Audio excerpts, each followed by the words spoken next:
नमस्कार, बहुत स्वागत है आपका। हमारा खास कार्यक्रम देख रहे हैं आप और मैं हूं आपके साथ कोमल शर्मा। भारत के आसमान का एक और योद्धा अमेरिकी साजिश का शिकार होने को है। ये कोई और नहीं, लड़ाकू विमान तेजस है। अमेरिकी कंपनी जी की लेट लतीफी के चलते भारतीय वायुसेना को एक बार फिर से जोर का झटका लगने वाला है।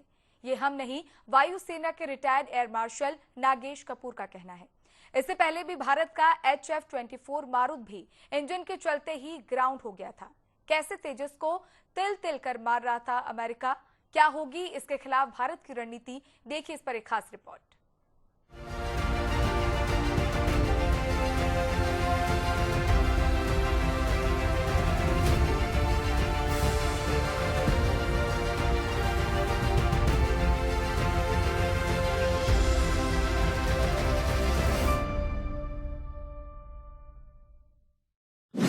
अमेरिका ने धोखा देकर तेजस का इंजन रोका। अमेरिकी चालबाजी से भारत की वायुसेना परेशान हुई। भारत के लड़ाकू विमान को अमेरिका ने अटकाया। अमेरिकी षड्यंत्र से तेजस की रफ्तार धीमी पड़ी। अमेरिका ने भारत को आत्मनिर्भर बनने नहीं दिया। इंजन की सप्लाई रोककर अमेरिका ने नीचा दिखाया। अमेरिकी धोखे का जवाब अब रूस देगा भारत। अमेरिकी कूटनीति ने भारत को भारी नुकसान पहुंचाया। तेजस प्रोजेक्ट में अमेरिका ने जानबूझकर रोड़ा अटकाया। अमेरिकी चाल से वायुसेना के स्क्वाड्रन कम हुए। अमेरिका ने मारुत के बाद तेजस को अटकाया। भारत को नीचा दिखाने अमेरिका ने पेच फंसाया। अमेरिकी दांव के बाद रूस बना मजबूत सहारा। अमेरिका की साजिशों से भारत अब सतर्क हुआ। अमेरिकी अड़चनों के बावजूद तेजस उड़ान भरेगा जरूर। 2030 आते आते भारतीय वायुसेना के तेजस लड़ाकू विमान की कोई प्रासंगिकता ही नहीं रह जाएगी। उधर चीन, पाकिस्तान और बांग्लादेश अपनी अपनी सामरिक क्षमताओं को तेजी से बढ़ा रहे हैं। चीन लगातार उनकी मदद भी कर रहा है। भारतीय वायुसेना के वाइस चीफ के पद से रिटायर होने के 2 महीने से भी कम समय में air marshal Nagesh Kapoor retired ने हिंदुस्तान एरोनॉटिक्स लिमिटेड की ओर से एयरफोर्स को तेजस LCA फाइटर जेट की डिलीवरी में हो रही देरी की आलोचना की है। उन्होंने कहा कि हमें क्यों मुश्किलों का सामना करना पड़े, सिर्फ इसलिए क्योंकि किसी ने कहीं अपना वादा पूरा नहीं किया। HAL की तरफ से IAF को स्वदेशी LCA तेजस Mk-1A जेट की डिलीवरी में कई सालों की देरी हुई है। इसकी मुख्य वजह है अमेरिकी कंपनी GE की तरफ से F404 IN-20 इंजन की सप्लाई में देरी, कॉम्प्लेक्स मिशन सॉफ्टवेयर का वैलिडेशन और एयरफोर्स की सख्त ऑपरेशनल जरूरतें। जब उनसे पूछा गया कि क्या एडवांस्ड तेजस Mk-2 ऑपरेशन के लिहाज से तब भी काम का होगा जब 2030 के दशक के बीच में बड़ी संख्या में इसे सर्विस में शामिल किया जाएगा, तो पूर्व वाइस चीफ ने कहा कि नहीं, ऑपरेशन के लिहाज से तो बिल्कुल नहीं। तेजस की ताकत, विमान का प्रकार 4.5 generation, single engine, multi role, निर्माता संस्थान HAL और ADA DRDO, engine 1X general electric F404 GE IN-20, अधिकतम गति मैक 1.8 लगभग 2205 किलोमीटर प्रति घंटा, अधिकतम टेक ऑफ वजन 13,500 किलोग्राम, पेलोड क्षमता 4,000 किलोग्राम से अधिक, हथियार और fuel tank, operational 3,000 kilometre drop tank के साथ, combat radius 500 kilometre, service ceiling 50,000 feet 15,240 metre, high points 9, हथियार और बाहरी ईंधन टैंक टांगने की जगह।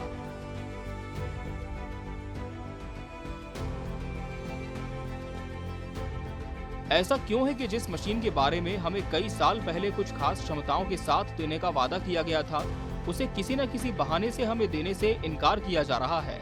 ऐसा न हो कि 2030 तक तेजस लड़ाकू विमानों की कोई अहमियत ही नहीं रहे।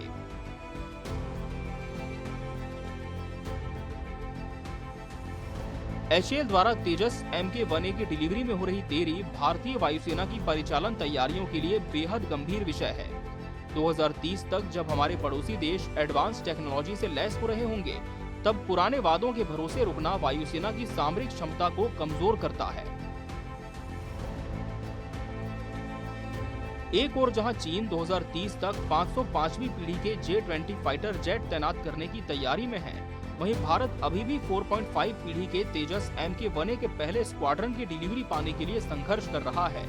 HAL को उम्मीद है कि वो मार्च 2027 तक ही पहले 18 से 25 तेजस Mk1A की डिलीवरी कर पाएगा। हालांकि रिटायर्ड एयर मार्शल कपूर ने भविष्य में तेजस Mk2 की भूमिका को पूरी तरह से खारिज नहीं किया।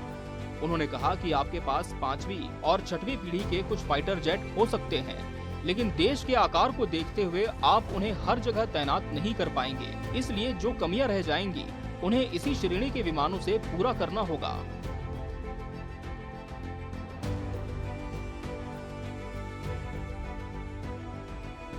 चीन तेजी से अपने J-20 फाइटर जेट्स की संख्या बढ़ा रहा है और हम अभी भी 4.5 पीढ़ी के जेट्स की डिलीवरी का इंतजार कर रहे हैं। हालांकि तेजस Mk2 का महत्व रहेगा, लेकिन 5वीं पीढ़ी के खतरों का सामना करने के लिए हमें गति और संख्या दोनों पर ध्यान देना होगा। इस वक्त भारतीय वायुसेना के पास लड़ाकू विमानों के सिर्फ 29 स्क्वाड्रन मौजूद हैं और चुनौतियां एक साथ 3-3 मोर्चों पर लड़ने की हैं। दूसरी ओर चीन लगातार खुद की क्षमता तेजी से बढ़ा रहा है और साथ ही साथ अपने पिछलग्गू देशों पाकिस्तान और बांग्लादेश को भी इनकी बिक्री कर भारत के लिए गंभीर समस्या पैदा कर रहा है। स्वदेशी 5वीं पीढ़ी के लड़ाकू विमान AMCA के सेना में शामिल होने में काफी देरी है। अमेरिका कभी भी इस क्षेत्र में भारत को आत्मनिर्भर होते नहीं देख सकता, इसलिए भारत को जेट इंजनों की आपूर्ति को जानबूझकर लटकाया गया। जैसे ही हिंदुस्तान एरोनॉटिक्स लिमिटेड ने अमेरिकी कंपनी GE पर जुर्माना ठोका, उसके होश ठिकाने आ गए। अब वो इंजनों की आपूर्ति को तेज करने का आश्वासन दे रहा है, मगर इससे होता ही क्या है? तेजस के तेज का तो उसने बलिदान करवा ही लिया।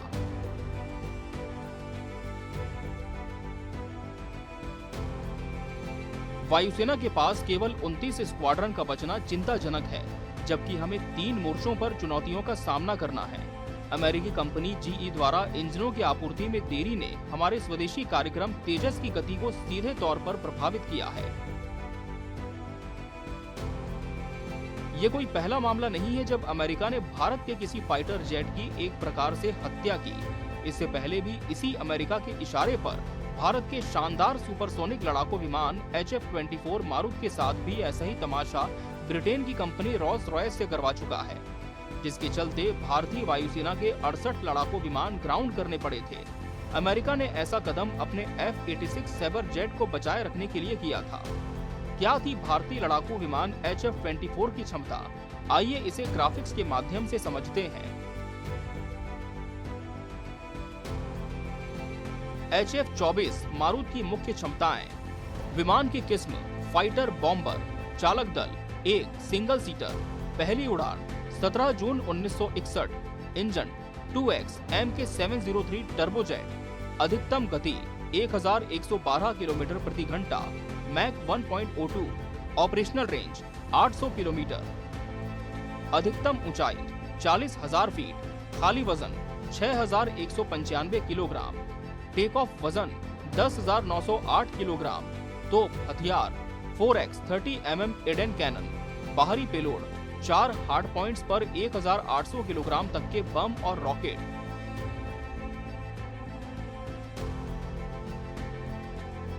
ये इतिहास की पुनरावृत्ति जैसा है। 1960 के दशक में HF-24 मारुत के साथ भी यही हुआ था, जब विदेशी कंपनियों ने इंजन की सप्लाई रोककर हमारे बेहतरीन स्वदेशी लड़ाकू विमान के पंख काट दिए थे, ताकि उनके अपने फाइटर जेट्स का बाजार बचा रहे। 7 दिसंबर 1971 को क्या हुआ था, इस बार इसे भी समझ लेना निहायत जरूरी है। असल में उस रोज स्क्वाड्रन लीडर बख्शी मारुत जेट से जमीनी हमले के मिशन पर थे, जब उनका सामना पाकिस्तानी वायुसेना के अमेरिका में बने F-86 सेबर जेट से हुआ, तो मारुत के पायलट ने अपनी रणनीति और 30 mm एडेन कैनन गन का सटीक इस्तेमाल करते हुए पाकिस्तानी सेबर जेट को हवा में ही तबाह कर दिया। ये पहला और एकमात्र मौका था जब भारत के पहले स्वदेशी सुपरसोनिक फाइटर जेट HF-24 मारुत ने किसी दुश्मन फाइटर जेट को एरियल कॉम्बैट डॉग फाइट में मार गिराया। इस वीरतापूर्ण कार्य के लिए स्क्वाड्रन लीडर के बख्शी को वीर चक्र से सम्मानित किया गया था, मगर अमेरिका को अपने F-86 सेबर जेट विमानों का भविष्य खतरे में नजर आने लगा। इसके बाद उसने रॉल्स रॉयस कंपनी से जेट इंजनों की आपूर्ति रुकवा दी, लिहाजा भारतीय वायुसेना का एक तेज तर्रार लड़ाकू विमान जमीन पर आ गया और फिर कभी आसमान में उड़ान नहीं भर सका।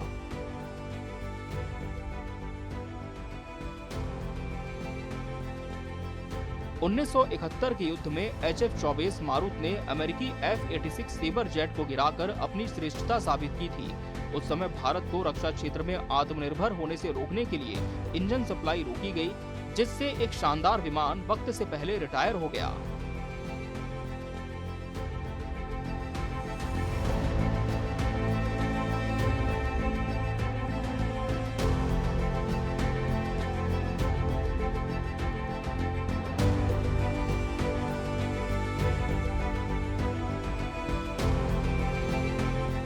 भारत के पहले स्वदेशी सुपरसोनिक फाइटर जेट HF-24 मारुत पूरे देश को गर्व है उस पर, और अमेरिका की करनी पर अफसोस भी। मगर अब इसके बाद भारत क्या करेगा, उसके सामने कौन सी संभावनाएं हैं, आइए इसे भी समझने की कोशिश करते हैं।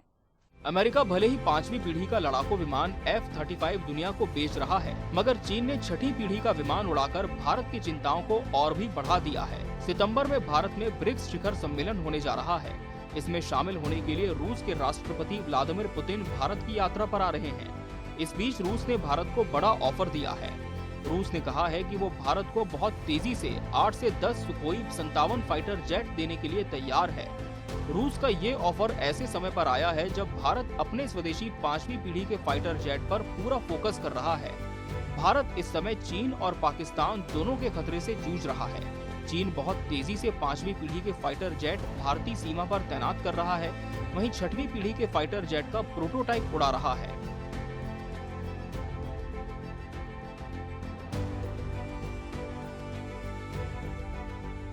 चीन 6वीं पीढ़ी के फाइटर जेट का परीक्षण भारत के लिए एक बड़ा सामरिक अलर्ट है। ऐसे समय में जब हमारा AMCA प्रोजेक्ट वक्त ले रहा है, रूस द्वारा 8 से 10 Su-57 जेट्स का त्वरित प्रस्ताव भारत की अंतरिम जरूरतों को पूरा कर सकता है। रूस ने यह भी कहा है कि वो सुखोई 57 स्टील्थ फाइटर जेट के साथ घातक लंबी दूरी की मिसाइलें देने के लिए तैयार है। रूस भारत को R-77 मिसाइल का लंबी दूरी तक मार करने वाला वर्जन देने को तैयार है। ये beyond visual range air to air missile है। उच्च पदस्थ सूत्रों का कहना है कि रूस के इस ऑफर में 8 से 10 सुखोई 57 फाइटर जेट बहुत तेजी से सप्लाई करने का संदेश है। ये करीब आधा स्क्वाड्रन होता है। उन्होंने कहा कि अभी रूसी ऑफर पर कोई फैसला नहीं लिया गया है। भारतीय वायुसेना अभी फाइटर जेट की भारी कमी से जूझ रही है। ऐसे में अगर भारत को जल्दी सुखोई 57 फाइटर जेट मिलते हैं तो ये फायदेमंद हो सकता है। अभी भारतीय वायुसेना के पास फाइटर जेट की केवल 30 स्क्वाड्रन ही है। इसमें 2 स्क्वाड्रन राफेल के भी शामिल हैं। इसके अलावा भारतीय बेड़े में सुखोई 30 MKI काफी बड़े पैमाने पर हैं। वहीं फ्रांसीसी Mirage 2000 fighter jet, British Jaguar और रूसी MiG-29 भी मौजूद हैं। ये तीनों ही अब काफी पुराने होते जा रहे हैं। डॉक्टर लक्ष्मण कुमार बेहरा, रक्षा अर्थशास्त्री एवं विश्लेषक, रूस का Su-57 के साथ लंबी दूरी की R-77 मिसाइलें देने का ऑफर वायुसेना के गिरते स्क्वाड्रन ग्राफ को संभालने का एक व्यवहारिक विकल्प है, खासकर तब जब मिराज और MiG-29 जैसे हमारे पुराने विमान रिटायरमेंट के करीब हैं। भारतीय वायुसेना अब 180 तेजस मार्क 1A फाइटर जेट लेने पर काम कर रही है, लेकिन इसमें सबसे बड़ी बाधा अमेरिका के GE-404 इंजन बन रहे हैं। वायुसेना में अभी 40 स्क्वाड्रन की जरूरत है ताकि चीन और पाकिस्तान का मुकाबला किया जा सके।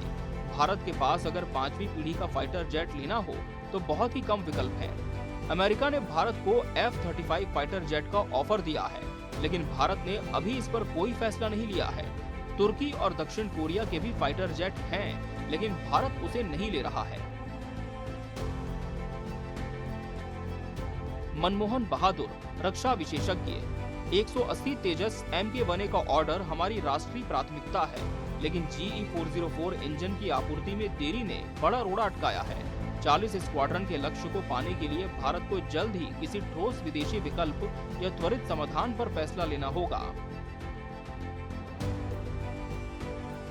पाकिस्तान के चीनी 5वीं पीढ़ी के लड़ाकू विमान J-35AE खरीदने की चर्चाओं के बीच रूस ने भारत को सीमित संख्या में सुखोई Su-57 देने के लिए मनाने की कोशिशें तेज कर दी हैं। मॉस्को का कहना है कि अगर पाकिस्तान वायुसेना जल्द ही J-35 को अपने बेड़े में शामिल कर लेती है तो ये विमान भारतीय वायुसेना को 5वीं पीढ़ी की क्षमताओं में संभावित कमी को पूरा करने में मदद करेंगे।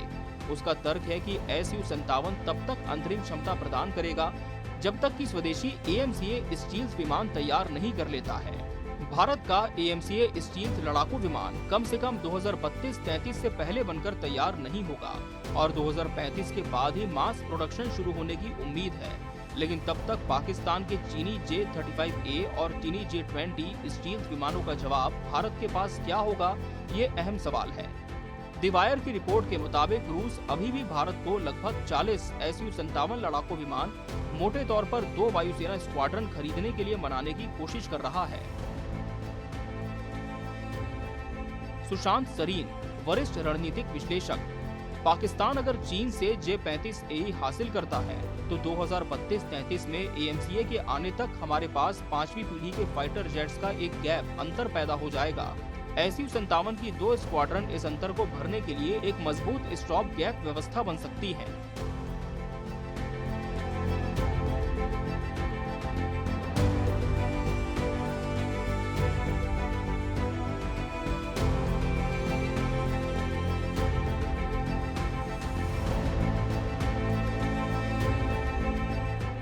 तो क्या रूसी राष्ट्रपति व्लादिमीर पुतिन के भारत दौरे में इसकी खरीदारी पर मुहर लगेगी? इसे भी समझना बहुत जरूरी है। देखिए इस पर एक खास रिपोर्ट। सितंबर 2026 में राष्ट्रपति व्लादिमीर पुतिन के नई दिल्ली दौरे के दौरान इसकी संभावनाओं से इनकार नहीं किया जा सकता। रूस का कहना है कि वो फ्रांस, अमेरिका जैसे पश्चिमी देशों की तुलना में भारत से ज्यादा टेक्नोलॉजी ट्रांसफर और एडवांस जानकारियां शेयर करेगा। इनमें संवेदनशील लड़ाकू विमान स्रोत कोड तक पहुँच शामिल है, जो ऑनबोर्ड मिशन सिस्टम, एवियोनिक्स और सेंसर एकीकरण को नियंत्रित करते हैं। चर्चा है कि रूस नासिक स्थित Su-30 MPI फैक्ट्री में Su-57 का प्रोडक्शन लाइन बनाने के लिए तैयार है। रूस भारत के साथ लाइसेंस के आधार पर विमानों के निर्माण का ऑफर दे रहा है और उसने स्वीकार किया है कि यूक्रेन संघर्ष में रूस की निरंतर भागीदारी और संबंधित प्रतिबंधों के दबाव के बावजूद भारत अभी भी उसके कुछ प्रमुख रक्षा साझेदारों में से एक है, जो गहन सैन्य तकनीकी सहयोग के लिए खुला है।